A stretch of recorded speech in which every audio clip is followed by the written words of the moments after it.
Hey there, and welcome to our channel, where every day is an adventure waiting to be shared. I'm Amanda, and together with Dan and Aria, we explore, capture, and most importantly, enjoy every moment together.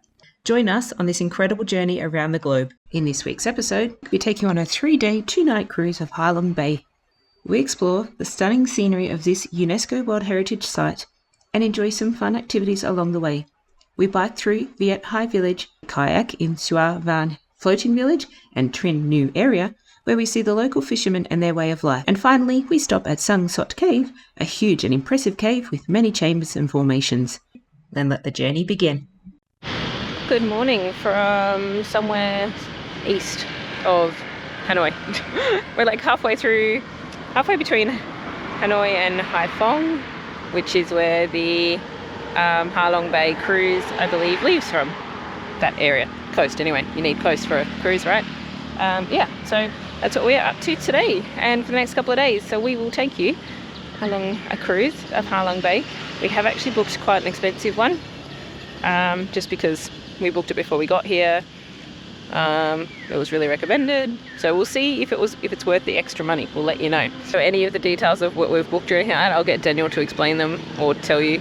We'll show you around Ha Long Bay. So we've done 2 nights, 3 days. We got picked up at the hotel in Hanoi by a luxury limousine minibus. Very comfortable.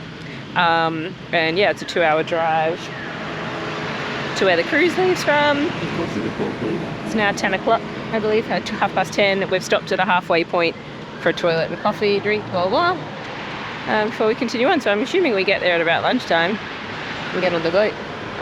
Again, no idea what the plan is. That was all Daniel. We came to this little halfway stop. It's basically a tourist trap. Coffee, drinks, and a shop full of stuff that's overpriced. Daniel looked at a shirt. He's like, oh, that's a nice shirt. I'll see how much it is. $45 US, which is like $60 Australian, which is just like ridiculous price for Vietnam. Anywho, we finally got some beautiful sunny warm weather as well, so weather is on our side.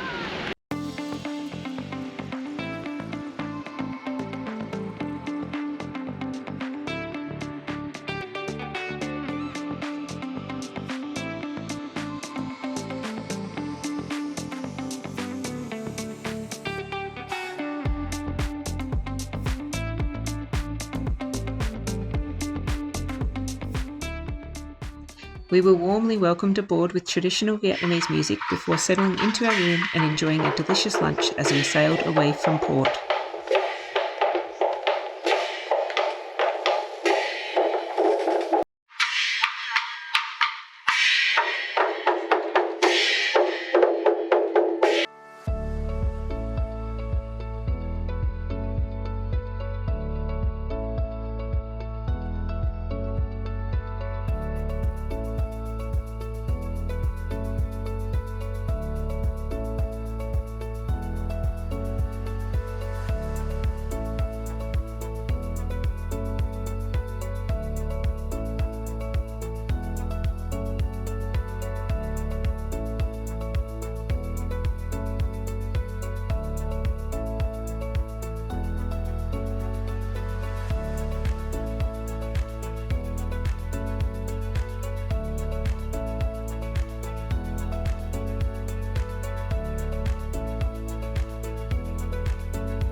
What's going on? Oh, we're moving rooms because this room sucks. Frankly. It's good. It's got good things. It's got a really nice big balcony outside, which I showed you before. It's got a really nice bath with a view. With windows. With windows and stuff. But it's right above the engines and it stinks of diesel. And it really bad. Really bad. Like we walked in, we're like, whoa. And we'd only been gone for like an hour for lunch. So, and the noise as well of the diesel. Like you can't sit and relax in your room. Noise, vibration, like smell. Yeah, like we were like, oh, we'll just sit out on the balcony and be fine. We'll ignore it. But you just can't. The diesel is just beyond. Just before we got on, they said it is at the back. It's the biggest room. They've got a big deck in the back. It's really like good. Like they set up an extra bed already for Aria, which we were actually going to just get them to change it to be the couch because it's kind of cramps the room a bit, which they were going to do. It was going to be fine, but they did say like they are quiet, not full, so if we didn't like the noise of the engine we could possibly change. But it wasn't even the noise, it's the smell and the noise and the vibrations all together, and the fact that you can't even sit on the balcony of your own room. So we are going up to the front of the boat where it is windier, but I'll show you there. Neutral.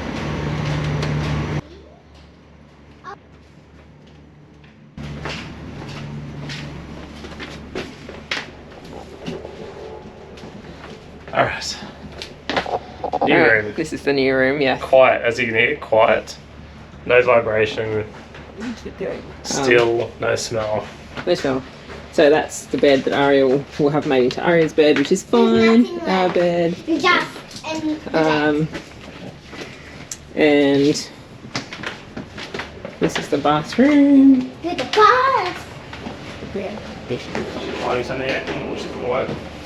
So, completely different feel to it too. It's like white and stuff. I'll take you out on the balcony. It is much, much windier up the front here, but there's no smell. The smell was like a killer. Excuse me, Aria. Nope, nope, please don't. It is super windy. We enjoyed the perfect weather and stunning scenery as we cruised towards our first destination.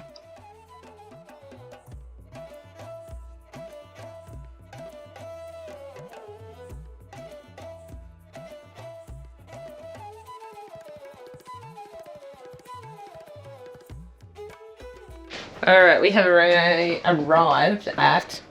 Wherever we're going. Hang on, what's it the called? The place that we're going. The place we're going, one of the places. Island, some village. We get to go for a walk through the village and ride. I have to find out the name. I've forgotten, she said it. Yeah.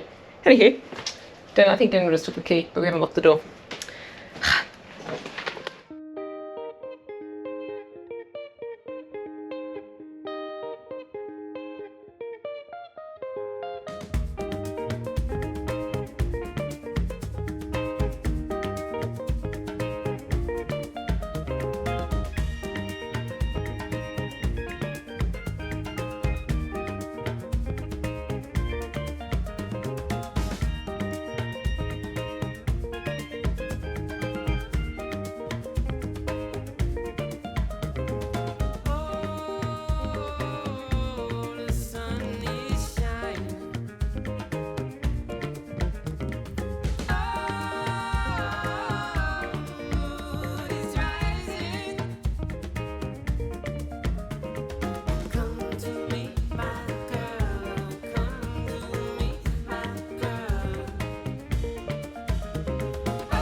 Alrighty.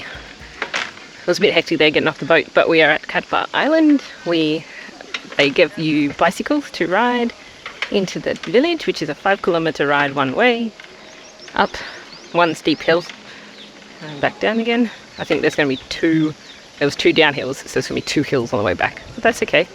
But yeah, you get to ride through the village. They also stop you and talk to you and explain the village to you, and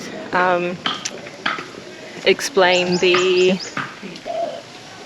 garden that they're going and got here, and how the village works, being an island, and that's cool.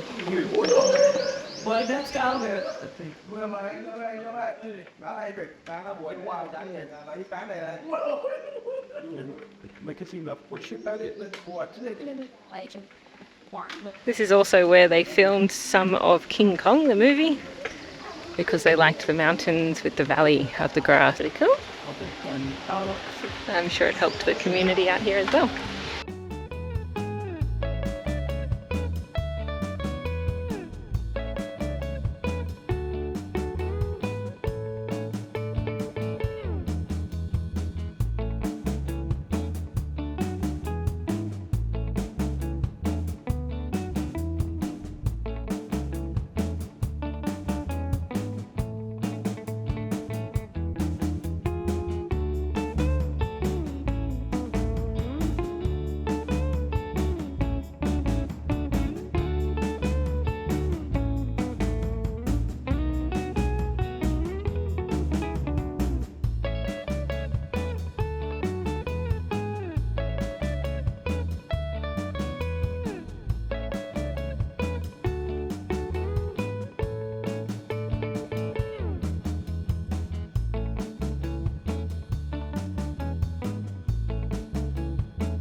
After happy hour at the bar, we were treated to a spring roll cooking lesson and a traditional Vietnamese toasting demonstration.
Good morning. We have woken up to clouds this morning, which is a bit disappointing. Meant to be sunny weather for the next 3 days, so hopefully it does clear up this afternoon. I did check and it is meant to hopefully clear up by 4 o'clock, but it's getting a bit late in the day. But anyway, it's okay. If it does clear up by 4, it means that's when we're meant to be chilling at a beach somewhere. So fingers crossed that happens. We've gone up for buffet breakfast this morning, and now we're just cruising on to the first activity for the day, which is a fishing village, where we are kayaking and things, I believe. But yeah, I had a really, really nice sleep, comfortable sleep. Bed was so comfy, it was great. And Aria slept really well too on her little couch, which was great. All refreshed, ready for another day of exploring.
Take 2.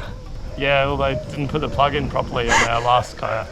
We only just got 10 strokes and we're we're getting lower and there's water coming in everywhere. Funny. Anywho, we're off kayaking around this fishing village.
Alrighty, I'm off on a solo adventure. Aria has decided that for the last hour and a half on the boat, during just relax time, sail time, that she wanted to have tantrums. So Daniel decided that it was pretty bad. It was hitting and screaming and all that sort of stuff. I don't show you on camera because, they're not Aria's best sides, but it's real. And Daniel decided that she really wanted to kayak and that the punishment for not pulling herself together soon enough was no kayaking. So I'm on my own kayaking around Halong Bay. We're actually in the Halong Bay area this time, so we've cruised our way back towards that way. So we started at the furthest point, and yeah, now we're cruising around. So solo mission kayaking around, which is awesome. Looks quite shallow here actually. I can see the bottom, which is cool.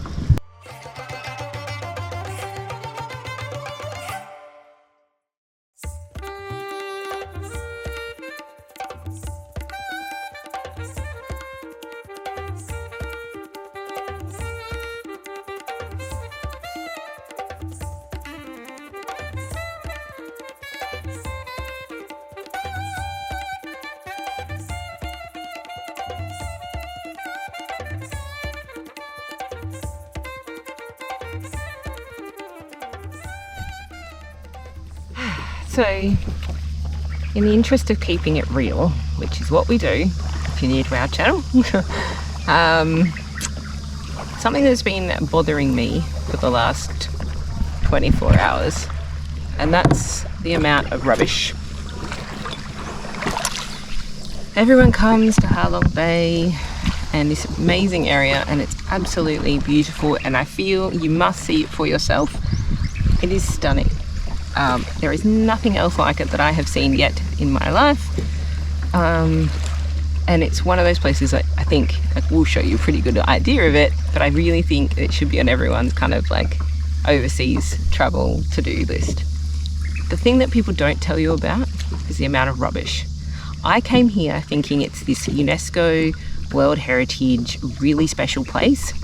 I knew that there was Vietnamese communities. I knew fishing communities and villages and things, but I thought that they would have dealt with the rubbish.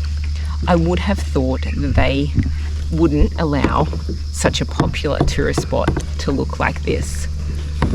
I would have thought that they would want to preserve it, and every single piece of rubbish goes against that. And I know it's their culture, and I'll probably get slammed for this. I know it's their culture, I know it's their way of life, I know it's different, but the rubbish,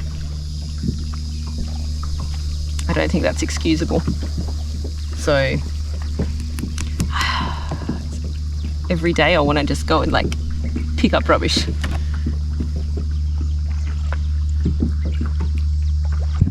I think I want to research more about the rubbish. What are they doing to make a change? Because I feel like Australia, we are doing a fair bit, and we've got heaps to go in terms of rubbish pollution and keeping our environment clean. But I feel like Australia is like one grain of rice in a bowl of rice when I see places like this, with the amount of people that they have and the amount of rubbish that's in a place like this. Like mattresses, pots, polystyrene boxes, mats, outdoor mats, buckets. Like, my mind just doesn't comprehend, and I'm like, I feel like one of those full on greenies now. So I'm like, right, when's the next cleanup of Halong Bay happening? Because I want to get there with a bucket. I want to get there with a big boat and a big net, and just cruise around and pick up rubbish. We're cruising, and you just watch the plastic bags float next to the boat, and I just wonder, how long can it keep going for? How long can it keep going for?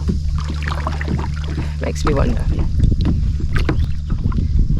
But yeah, anyway, that's just me having a bit of a down moment about it, but it's also to keep it real, because we need to make a change. We do. As people, as a society, as a world, we need to make a change, because the world can't keep going with this the way it is. And so don't let it turn you off coming. I guess maybe the more of the tourism they have, the more money they can spend on preserving it and things like that. Education is key, and I guess that's my message here, is come, do it, it's amazing, you have to see it, all of that stuff that I said before. But education is key, and I think the education is going to have to be, what are we doing about the rubbish? I don't want to keep going on about it. Let's keep paddling, because it's absolutely spectacular when you look past the rubbish. I will quickly add, I know they are doing the no more plastic water bottles here in Halong Bay. That's something they've stopped, which is obviously going to make a huge difference. But when I look around, the amount of plastic bottles compared to the rest of the rubbish is quite small. So it's what's the next step, I guess? What's the next step?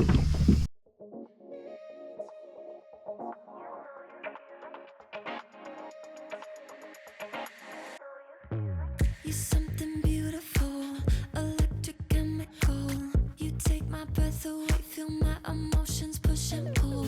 Shooting stars in your eyes, you're bringing me to life. Love how you say my name, you make it feel like summertime. When you reach out your hand, I find myself again. Electric wonderland, no, I just can't get enough. You feel like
Good morning.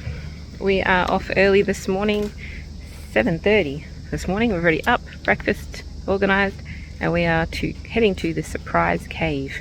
So the whole thing is that you get here early to avoid the crowds, because it can be up to 1,000 people a day in this cave. The cave is kind of unbelievable to imagine that many people going through a cave in a day, but that's how it is. So the cruise that we've booked does this as the last morning early to get in and get before the crowds. So let's go, let's check it out. Apparently it's a good surprise.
We are finishing up our cruise here in Halong Bay.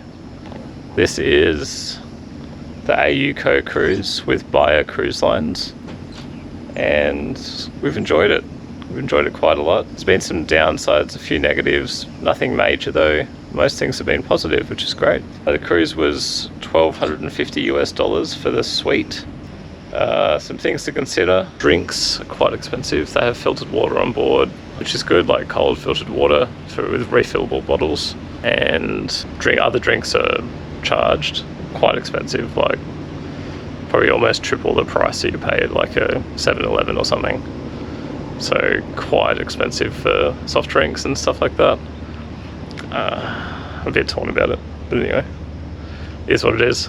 Yeah, and if you've got kids, you're traveling with kids, I'd probably just get 2 normal rooms and not the suite. The suite's a bit not that large, and like Aria's on the sofa bed on the couch, which was okay, but probably for the same price I think we would have got 2 normal rooms, which would have been better. That's okay. Yeah, things you learn. Alrighty, it's my turn for a little bit of feedback as we continue to cruise. If you watch us all the time, you'll know that I'm gluten-free, which is really important. Part of this as well is to make sure that you note down when you book your dietary requirements. If that means no seafood because you don't like it, or if you're allergic, put it down, because literally, like, we don't eat seafood just because we don't like it, and so they replace things with chicken and pork and beef, but a lot of it's a set menu, and a lot of it is seafood, because that's what Vietnam's all about, especially in a place like this. So if you are a vegetarian, make sure you note that, all that sort of stuff. Like, it's really important that you do that, because they do have a set menu. It's not buffet type thing for every meal. So yeah, make sure you do note down any dietary requirements that you need as well, and they cater for that really well. So obviously, as long as you let them know in advance, because it's not like there's a shop just across the road. And yeah, that's pretty much an extra to add to what Daniel said. I really liked it. So we did the 2-night cruise, in case you didn't know. So we got on at like 12 o'clock. First day, cruised, did an activity, stayed the night, did a couple of activities during the day. For the next day, stayed the night, and then did an activity this morning before cruising back. Jen and I did speak about whether the 2 nights was necessary, and it definitely gives you that holiday feel, that break. You do get to relax more, you do get to just enjoy the peace and serenity. If you were doing the day, like the one night, it would be a lot more rushed and all of that. You'd still get to experience it, still get to see it. But if you've got the budget and you've got the time to do 2 nights and have that little bit of a chill time in between and things like that, definitely recommend it.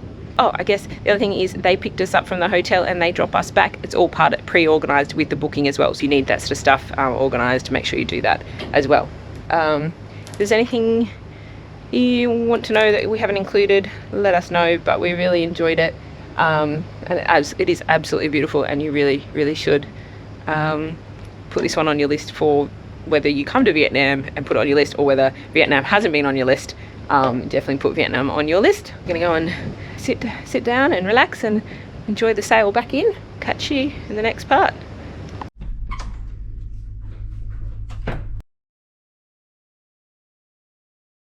Coming up next week, we venture through the dynamic streets of Hanoi, Vietnam's capital city.